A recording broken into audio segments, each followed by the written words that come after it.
Assalamualaikum warahmatullahi wabarakatuh. Perkenalkan, nama saya Rizky Amanda Putri. Saya dari kelas A1 semester 5. Pada kesempatan kali ini, saya akan mempresentasikan mengenai perairan pedalaman dengan dosen pengampu Ibu Elsa Priana, SHMH. Next. Di kelompok perairan pedalaman ada Adelia Agusti Salsabila yang kemungkinan sedang berhalangan untuk hadir. Yang kedua ada saya sendiri, Rizky Amanda Putri. Next. Zona maritim kedaulatan laut negara Kepulauan Indonesia dapat dibagi atas perairan pedalaman atau internal water, perairan kepulauan atau archipelagic water, dan laut teritorial atau territorial sea.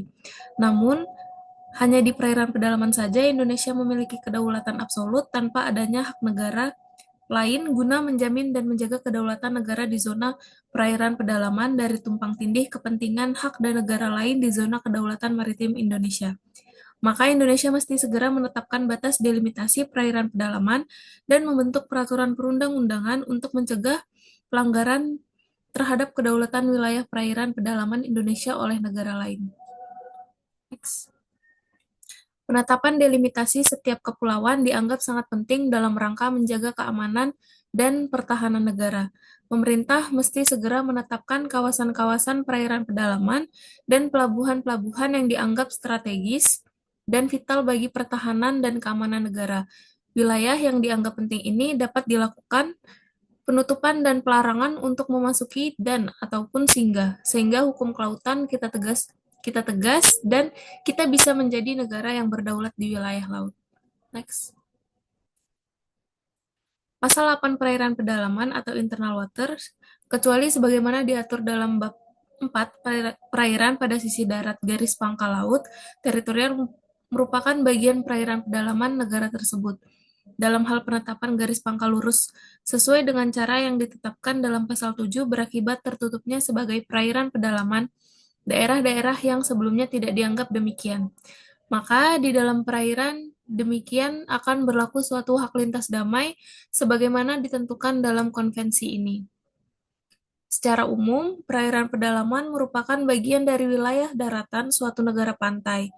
Perairan pedalaman yaitu semua perairan yang terletak di sebelah dalam atau ke arah darat garis pangkal seperti pelabuhan atau perairan yang dapat dilayari, sungai, dan teluk.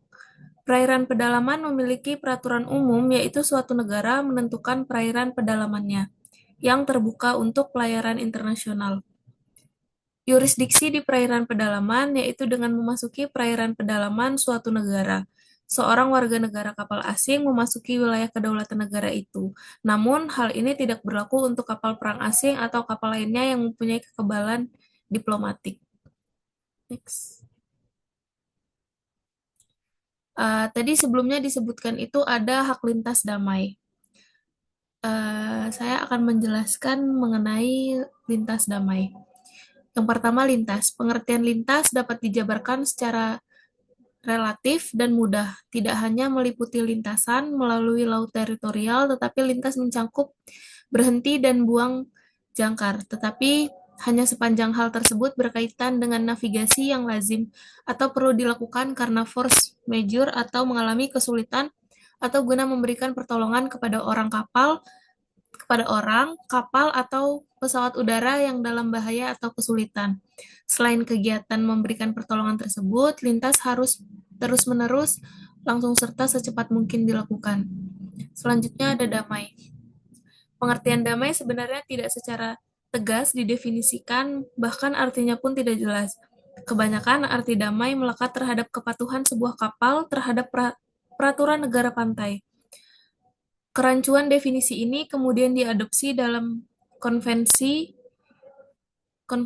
The Hague tahun 1930 yang menyatakan lintas diartikan sebagai kegiatan yang tidak damai apabila sebuah kapal berlabuh di dalam laut teritorial negara pantai dengan tujuan melakukan sebuah tindakan yang membahayakan keamanan, kebijakan publik, atau membahayakan kepentingan fiskal negara tersebut, negara pantai dapat mengambil langkah yang diperlukan dalam laut teritorialnya untuk mencegah lintas yang tidak damai.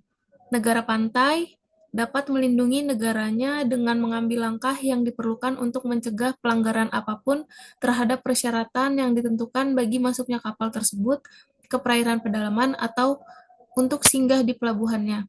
Negara pantai tanpa diskriminasi formil atau diskriminasi nyata di antara kapal asing dapat menangguhkan sementara dalam daerah tertentu laut teritorialnya. Lintas damai kapal asing apabila penangguhan demikian sangat diperlukan untuk perlindungan keamanannya termasuk keperluan latihan militer. Next. Perairan pedalaman adalah semua perairan yang terletak pada sisi darat garis air rendah di pantai-pantai Indonesia, termasuk bagian dari perairan yang terletak pada sisi darat dari suatu garis penutup. Undang-Undang Nomor 6 Tahun 1996. Perairan pedalaman ini mengacu pada pasal 50 UNCLOS mengenai penarikan batas penutup teluk. Penentuan mengenai penetapan batas perairan pedalaman diatur lebih lanjut dalam Peraturan Pemerintah Republik Indonesia Nomor 38 Tahun 2002. Next. Penentuan perairan pedalaman Indonesia menjadi sangat penting karena terdapat aturan hukum yang berbeda. Di perairan kepulauan dan laut teritorial, penentuan perairan pedalaman yang berada di dalam garis penutup teluk dimulai dari penentuan teluk sesuai pasal 10 UNCLOS. Syarat yang disebutkan bagi sebuah teluk ada dua, yaitu yang pertama panjang garis penutup dan yang kedua syarat luas.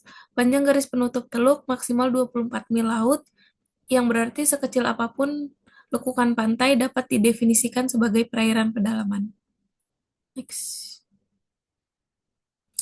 Terima kasih, mungkin itu saja yang bisa saya sampaikan mengenai presentasi mengenai perairan pedalaman. Kurang lebihnya mohon maaf. Assalamualaikum warahmatullahi wabarakatuh.